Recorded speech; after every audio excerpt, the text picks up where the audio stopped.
everybody, and welcome to the Geary, Stein, and Stevens show. And I, of course, am Dave Stevens. It's great to be here again, back in Connecticut after a very busy week. I started at the Eagles Steelers game, ended up at the World Series, came back to Connecticut to host a charity event, and ended up in Miami for a great cause to go to an Abilities Expo. But we are back, and I've got my cohorts with me. Joining me tonight, as always, I've got Will Stein, I've got Troy Geary, and of course, our guest tonight is a guy that, he played a little baseball, and we'll get to him in a little bit. Didn't want to give it away, but Scott Spiezio is joining us. So, hi, Scott. Welcome to the show. And of course, we got Troy and Will. Hi, guys. Say hello to Scott Spiezio. What's up, Scott? Good to see you. Hey guys, thanks for having me on. Yeah, Scott, it's great to have you here, and I know, especially this time of year at the World Series, it's always great to kind of look back at maybe a couple of the things that you did. If we remember what happened here in 2002, a big home run that really catapulted the Angels to come back and win that World Series. What are your memories of this swing? And as you round to the bases, you get 10 seconds to think about it. Well, I mean, it's probably the biggest swing in my career. It's crazy because my dad and I practiced that in the backyard from the time I was probably 4 years old up until I got into the major leagues, and so I had a long time to think about it going to first. I kept praying that I kept saying, God, please push it out, and once it went out, the roar of the crowd was unbelievable. The adrenaline just surged through my body, and I had flashbacks to my dad in the backyard going, okay, it's 3-2 count, 2 outs, bases loaded, you're down one, bottom of the ninth, game 7 of the World Series, what are you going to do? And so it was just like all the time and effort that I put into it was worth it. And then of course the next day we won game 7 to win it, and I got my ring, and my dad had two. I had to at least get one, and then fortunately down the road I got to tie him. Well, it was such a great memory, and such a great moment, and they've played it a lot during this World Series, and looking back and reflecting and seeing some of the things that you did in your career, and we're going to go through the gamut of the ups and downs of your life and everything. But you had a great career. You had 2 World Series championships that you have under your belt. Not a lot of people can say that, and of course, you hit 255 in your career, 119 home runs, 549 runs batted, and you played with the A's, the Angels, the Mariners, and the Cardinals. But Scott, give us some of those reflections of the best times of your career in the big leagues. Well, I'd say that everybody remembers their call up. We had just won. I was in Edmonton, Alberta, Canada, with AAA A's, and we were called the Edmonton Trappers, and I had a really good AAA playoffs. I think I had 6 home runs in probably just as many games, and I didn't know if I'd get called up. They called me up on Friday the 13th, and I took a puddle jumper from Edmonton to a prop plane, basically from Edmonton to Cleveland, and was in the lineup, and they gave me number 13, and I'm like, no, this ain't happening. But we got rained out, and I ended up begging for number 21, and the next day I got to play and got to hit my first at bat, and Mark McGuire gave me my glove and says, great hit, kid, nowhere to go but down now. And so I thought that was an amazing moment. Of course, getting to play in the World Series and having a huge home run and tying the record with 19 RBIs, the most ever in the playoffs. And so it was me and Sandy Alomar Jr. And then of course, Big Papi tied us with 19 later, and then David Freese broke it with 21 with the Cardinals in 2011. That was huge. Of course, 2006 again, getting to play again after getting released from Seattle. I didn't know if I'd get to play again, and then I got to play. What I figured they were going to invite me as a minor league spring, invitee to spring training and give me like number 92 or something. They gave me number 26, which was my dad's number. And it was 2006. I just had a feeling that we had something special down there with the Cardinals, and we were opening the new Busch Stadium, and um, I had a really.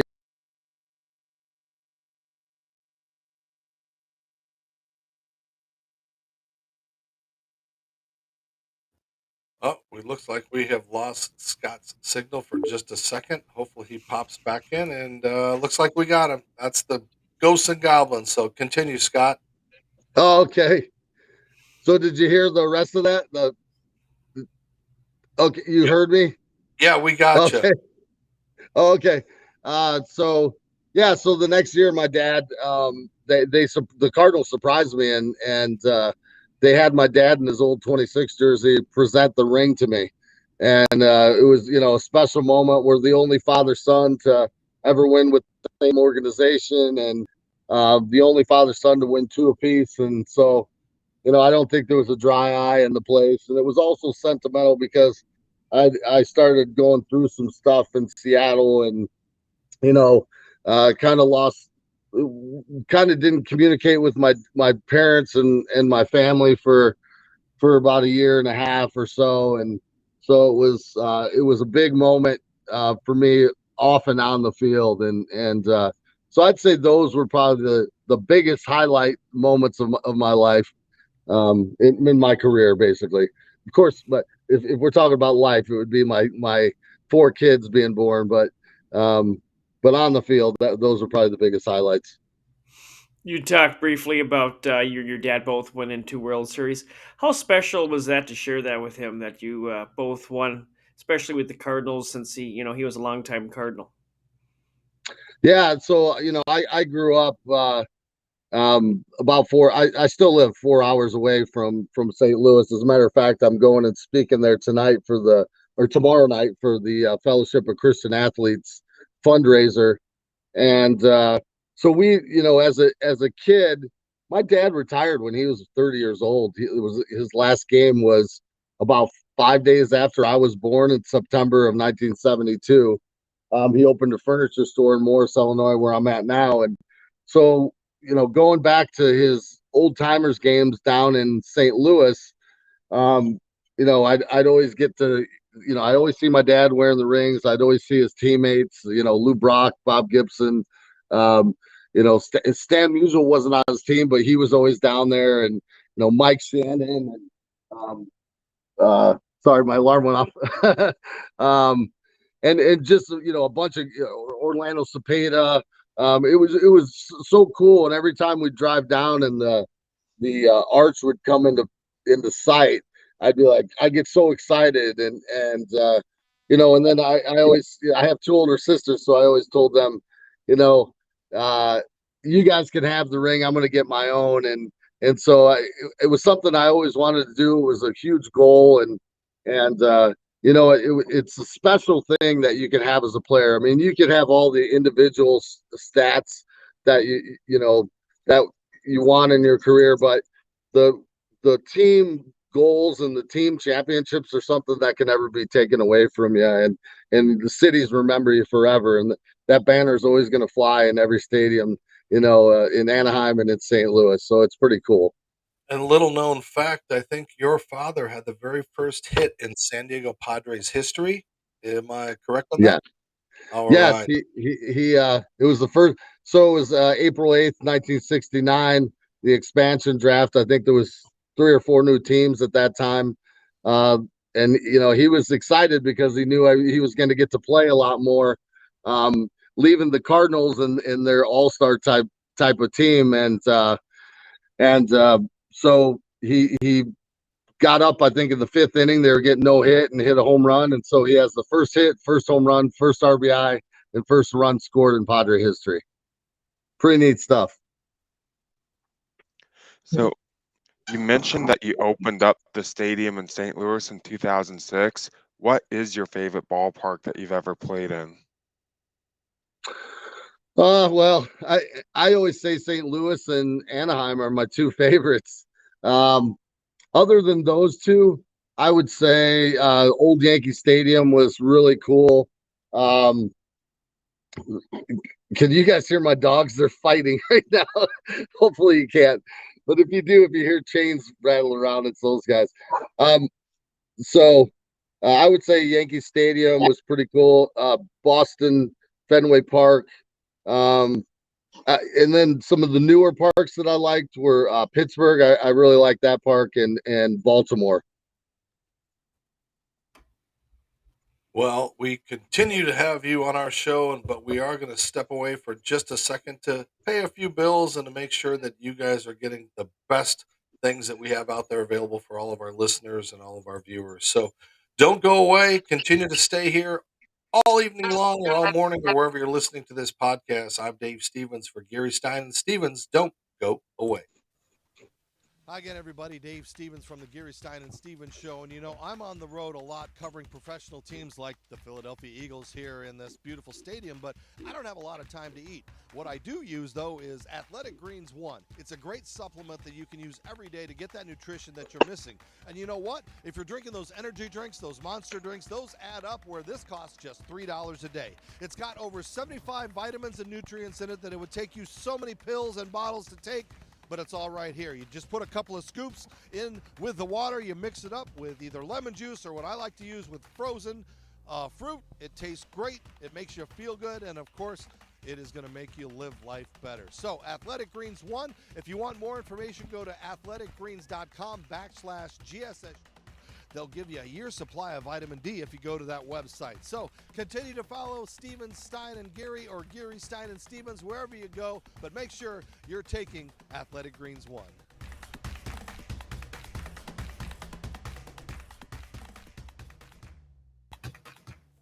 Hey, everybody. Are you still listening? Well, good. Because would you like 20% off the world's softest, comfiest, best fitting men's clothes? Fresh, clean threads has your back, your front, your sides, everywhere that you want to look. From tees, tanks, Henleys to polos, pullovers, and hoodies. You get designer quality basics without paying ridiculous designer prices. And you get 20% off by typing in the GSS show code. 20% off for beautiful shirts I like to wear. I love to dance in them, and I feel good. So 20% off your order, go to freshcleanthreads.com. And of course, you can look like me in my fresh clean threads. And we are back for the second and third parts of Geary Stein and Stevens. We've got Scott Spiezio joining us tonight. And Scott, we've talked a lot about your career and about some of the amazing things that you've done in your career. But you have talked about the ups and downs of your career and some of the personal problems that you developed along the way. And I know you've been, very forthright and very inspirational, talking about where the lowest of lows took you and the highest of highs. And I know you've been sober now for almost 4 years or maybe a little more. And just tell us about, what got you to that point. How long did you fake it? It got you out of baseball, and how did you recover? Yeah. So I've been sober over 4.5 years now. It was April 2000. I think April 5th was my last drink. 2018.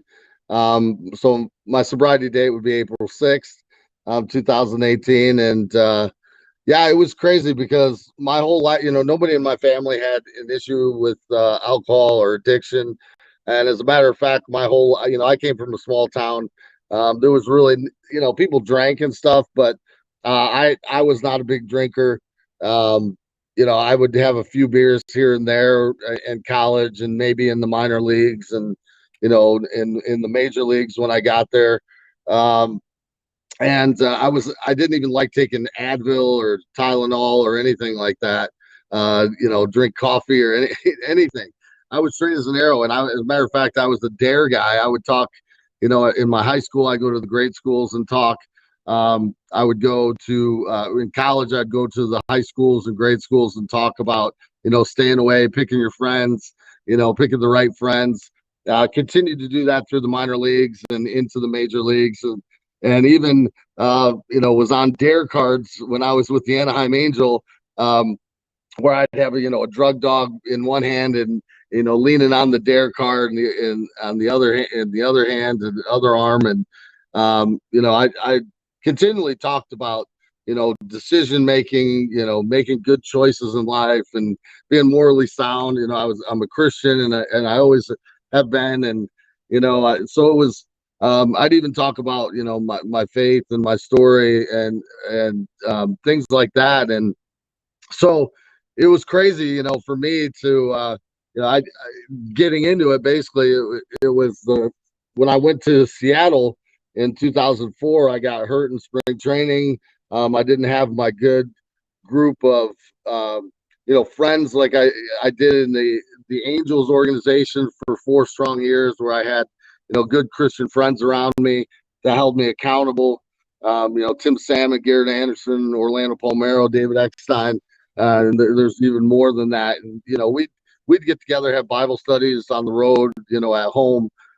We had a great chaplain, Chuck Obremski, and I was really grounded. And then when I went to Seattle, I didn't really want to go to Seattle. I wanted to stay in Anaheim, but since Anaheim wasn't an option, they were going to, move Darren Erstead into first base and cut my playing time and my salary. And I just had 2 of the best years I'd ever had. And so, I was kind of forced to move on, and that was fine. And I chose Seattle because I always liked the city. And I went there and got hurt. And that was kind of the first time I ever got, challenged with a big injury. And all of a sudden, they're telling me I might not walk again. I might not play. I probably won't play again. And I was like, wait a second, I've worked my whole life. I haven't even got to have fun yet. So then I wasn't playing. I had time on my hands.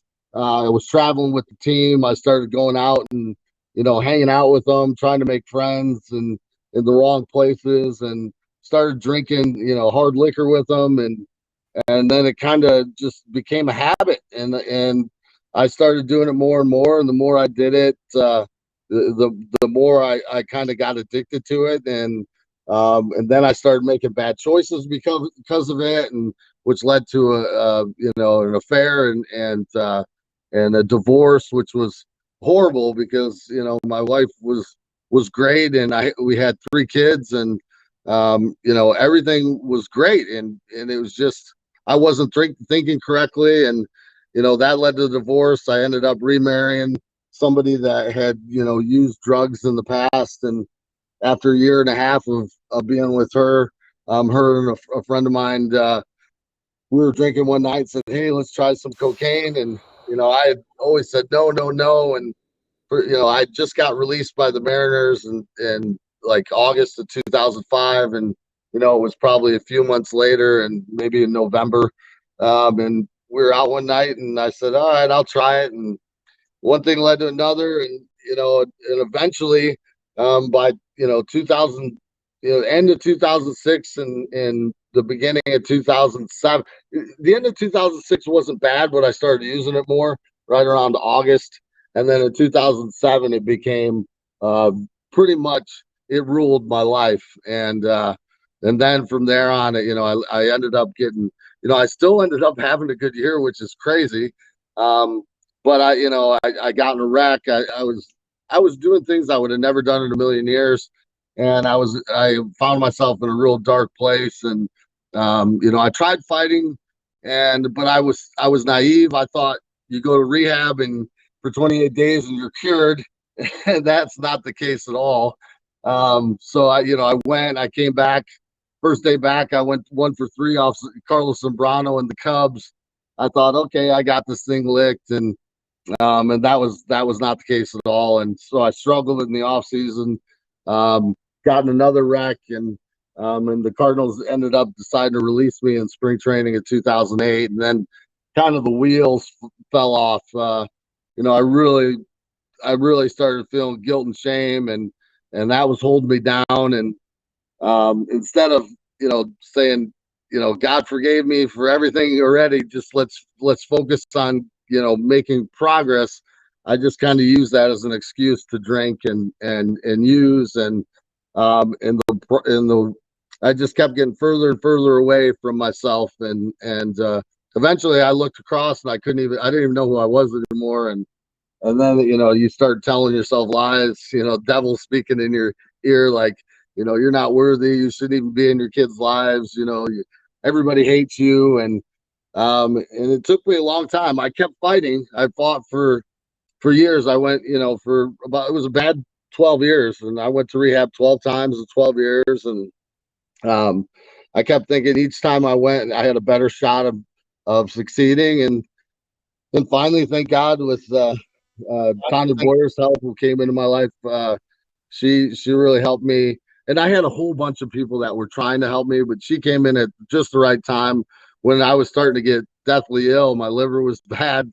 Um, and I'd make jokes like, my liver is evil, it needs to be punished, when I drink, and I got too much blood in my alcohol system. I'd say stupid stuff like that, but you know it caught up to me. And luckily I had some great people around me, and my family, my parents, my sisters, my true friends from my hometown of Morris, Illinois, just huddled around me and helped me just gain strength. And as I started gaining strength, I felt all this pressure come off me, and I just started, after about a year and a half, uh, my brain chemistry started coming back.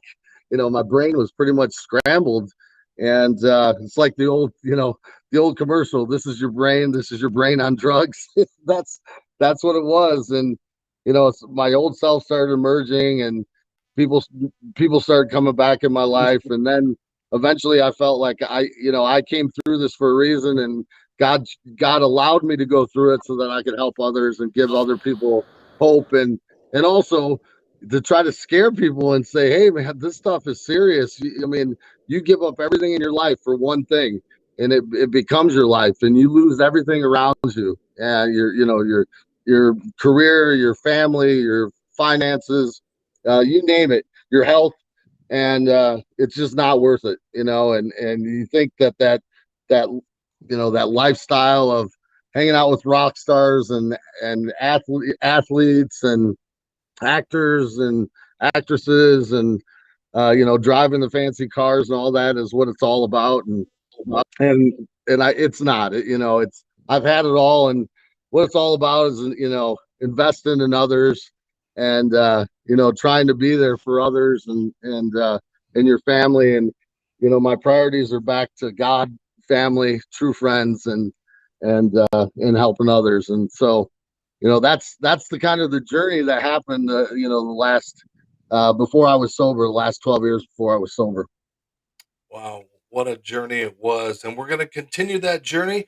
We're going to take a quick break, real quick. And so don't go away. You're listening and watching Geary, Stein, and Stevens. Hi again, everybody. Dave Stevens from the Geary Stein here at the home of the Philadelphia Eagles. And why am I on the turf? Well, because Manscaped really helps us groom that turf. The stuff down below, when you use all the Manscaped products, all the amazing Manscaped products that they have to groom, to shave, to keep clean, to smell good, with the shampoos, the conditioners, the deodorants, the lip balm, all of the great stuff. Manscaped has great products, not only for down below, but for all of the stuff up above, too. And if you go to the website, manscaped.com, and type in the show code GSS Show, you get 20% off of your order, and you'll be able to have the best grooming materials that money can buy. So I use the Manscaped products every time I'm at a professional sporting event, and it makes me look great to get great locker room interviews, and of course to continue to use the great Manscaped products. That's manscaped.com. Type in the show code GSS Show for 20% off. You'll look good, I look good, I smell good because I use Manscaped.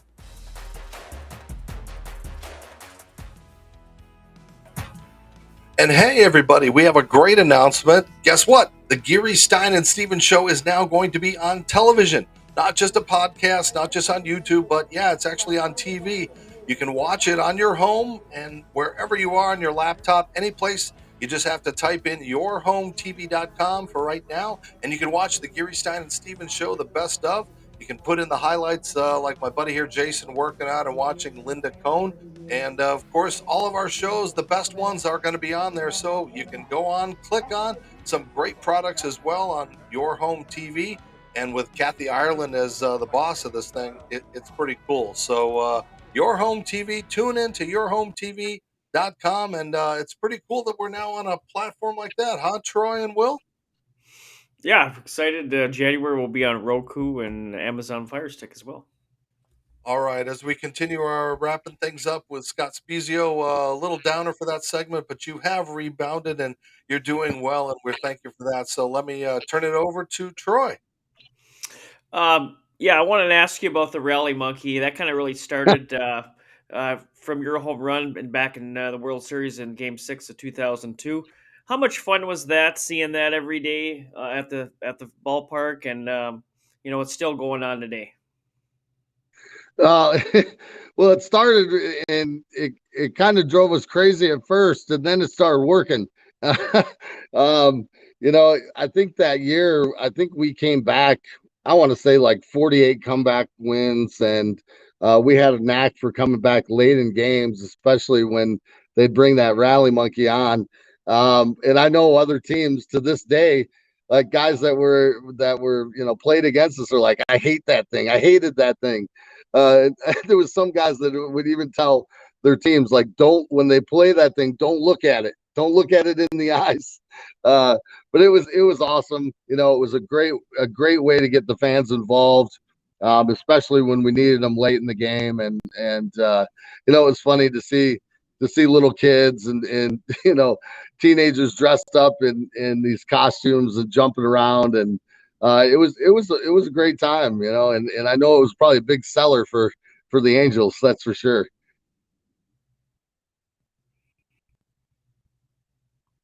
You're muted there, Will. Speaking of least favorite things, who was your least favorite pitcher to go against? Well, I think there was two that I struggled with. I'm trying to think who the Chuck Finley.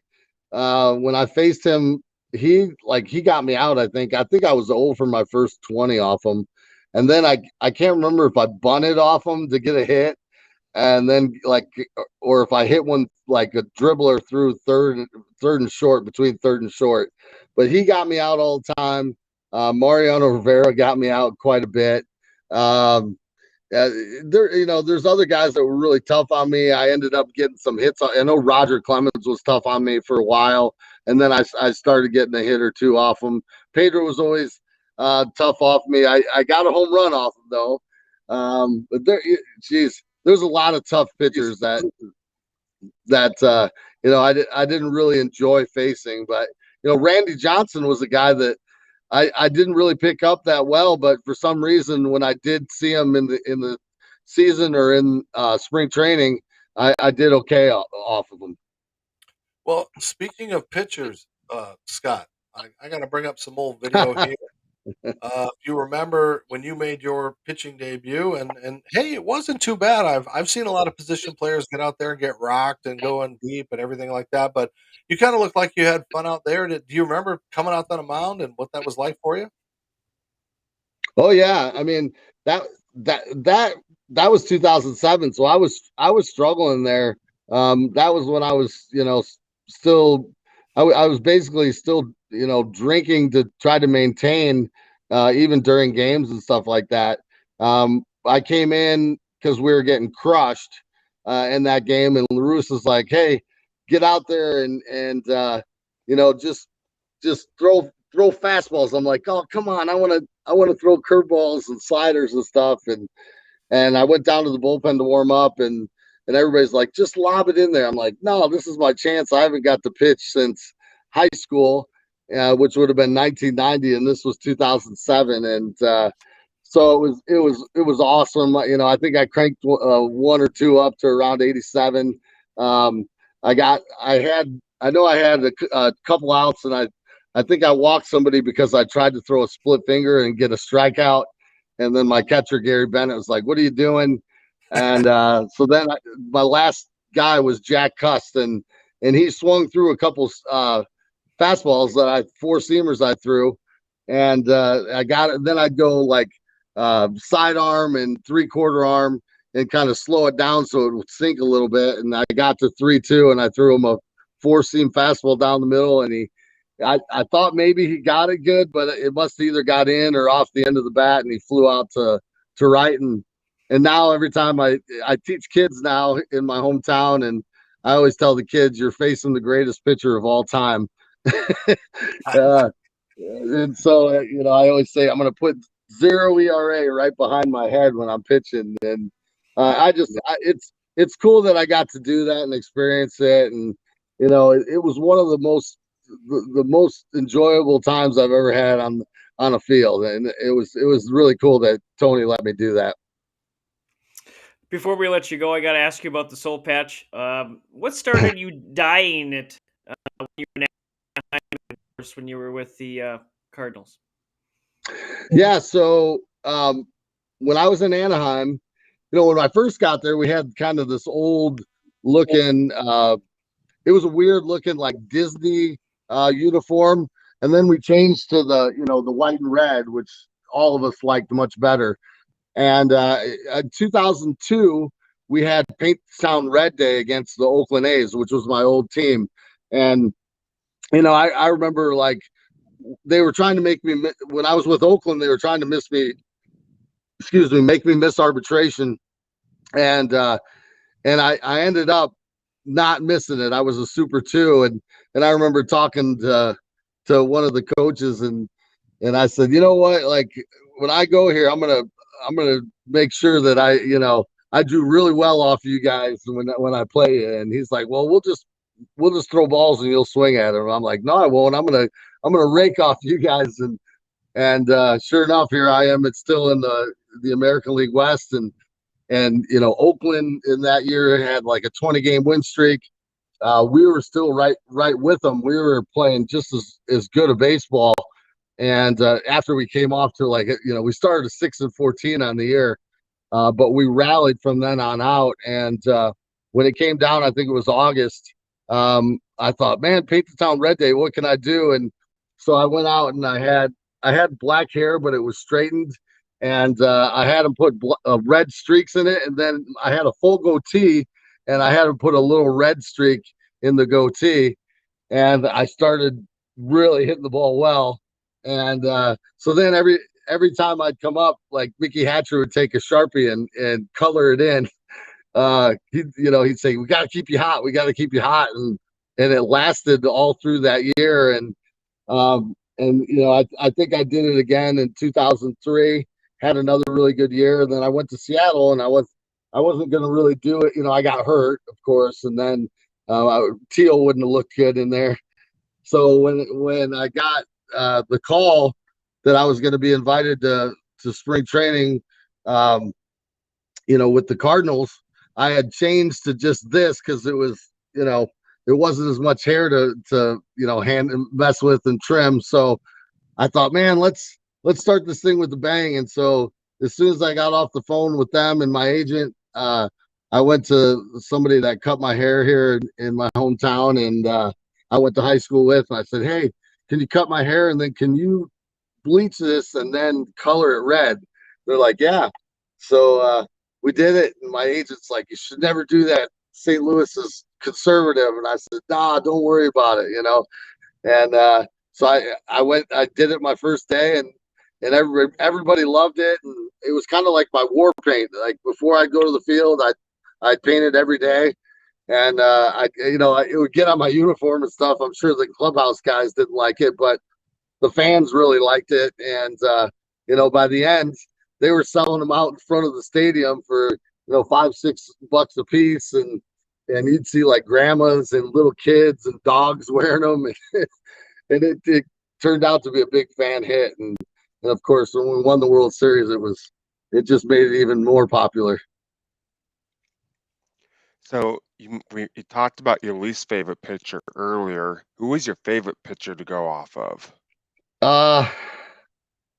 Boy, I think statistically, I think I hit Aaron Seeley pretty well. I did play with him too, and he's an awesome guy. I don't know. For some reason, I just, I hit him pretty well. Woody Williams, I think I hit pretty well. You know, uh, either in spring training and in the regular season. Kenny Rogers, I played with him too, and I think I hit him relatively well throughout my career. But there, those are a few guys that come to mind. There might be some more. I think LB Lopez maybe with Tampa. Um, there's a few, but those guys I kind of remember feeling pretty comfortable at the plate. Something about it, I just saw it well.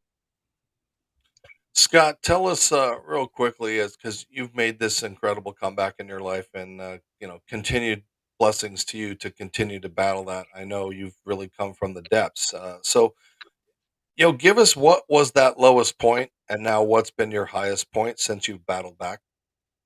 Oh boy, I remember, I was never suicidal, but I remember times where I wrote notes saying, like, boy, if somebody finds me, and finds me dead, like I didn't do it on purpose. Tell my kids I love them.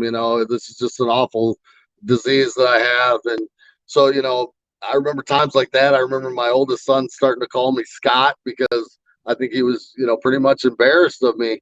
And so, things like that where, I could just see the disappointment in my parents' eyes and the community's eyes and true friends' eyes. Um, that was just awful times, I mean, basically when they told me in the hospital, you got a 20% chance to live, and you're probably going to have a liver transplant. And, there was a lot of really horrible times.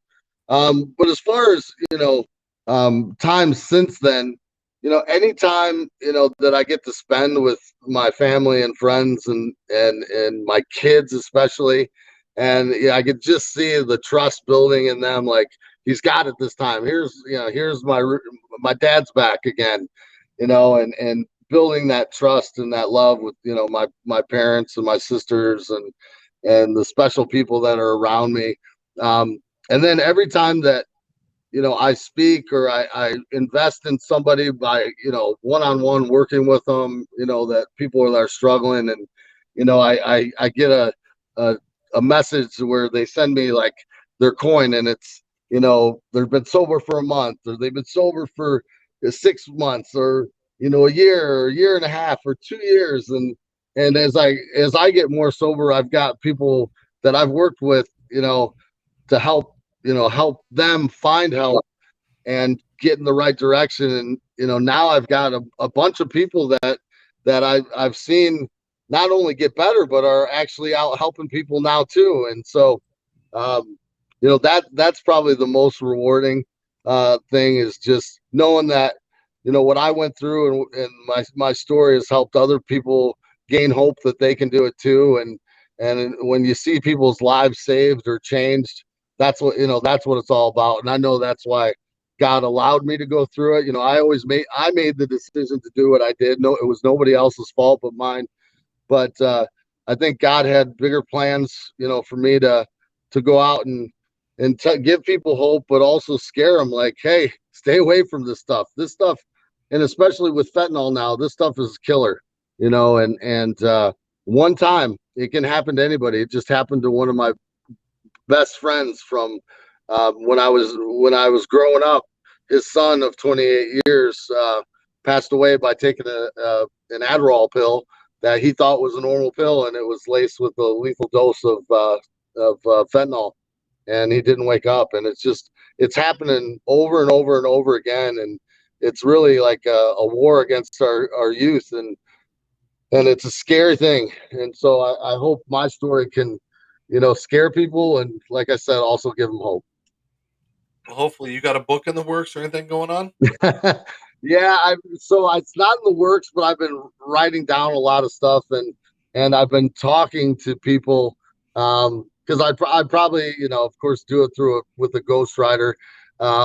So I've been talking to a few of them, trying to see, and they've been helping me try to figure out what the best path is.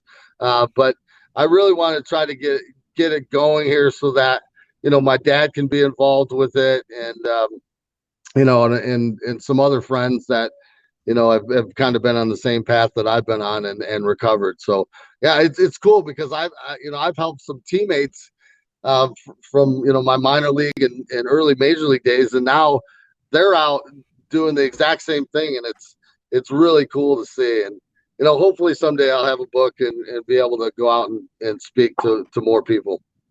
Well, we appreciate it, and again, thank you for just wearing your heart in your sleeve and really it's got to be tough to be in the limelight, and when you do something that exacerbates it, and for you to share so much with us, God bless you and your continued recovery, and one day at a time, my friend. That's right. That's all you can do. Just stay on that path, and some people slip, and if they do, it's not the end of the world. Just get right back on that horse and keep riding in the right direction. I appreciate you guys having me on and sharing my story, and hopefully it'll change some lives and save some lives. Yes. Well, thank you, Scott. And thank you to my co hosts. You guys, as always, are wonderful. And of course, don't forget our sponsors, of course, Manscaped, because I look good and I feel good. And when you look good, feel good, you got that confidence. Go to the manscaped.com, 20% off when you type in that GSS show. Same thing for fresh, clean threads. I look good. I like to dance. And of course, everybody that wears these things, Troy, Will, they're wearing them. They look good. Everybody says, where can I get them? Well, go to freshcleanthreads.com. Again, using that code will get you something. And if you want to live healthy and have a wonderful life, try Athletic Greens, athleticgreens.com/GSS. You get that free vitamin D. So that's a full show, my friends. That's a very full show for today. And I want to thank you guys for being a part of it. Scott, Troy, Will, final thoughts as we wave goodbye to everybody?